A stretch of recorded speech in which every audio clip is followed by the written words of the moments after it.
Kota Palembang mengakhiri masa pembatasan sosial berskala besar tahap kedua pada 16 Juni 2020. Hari terakhir pelaksanaan PSBB, petugas gabungan masih melakukan penjagaan di checkpoint pemeriksaan PSBB. Pemeriksaan masih dilakukan pada pengendara roda 2 yang berboncengan serta kendaraan roda 4 berpenumpang lebih dari 2 orang. Warga tak mengenakan masker, petugas hanya memberikan masker secara cuma-cuma. Tindakan diberikan pada pelanggar masih bersifat humanis dan edukasi tentang protokol kesehatan. Setelah ini Kota Palembang direncanakan masuk tahap penegakan disiplin protokol kesehatan atau PSBB transisi.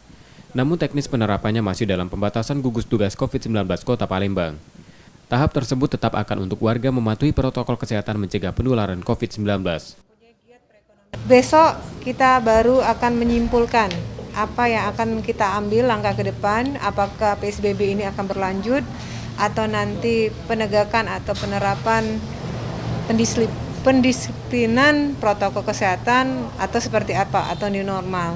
Memang kita tidak menerapkan PSBB seperti kota-kota yang lain, kita menerapkan PSBB yang memang menurut kita ini jauh lebih pas untuk di Kota Palembang, di mana kita lebih mengedepankan protokol kesehatan.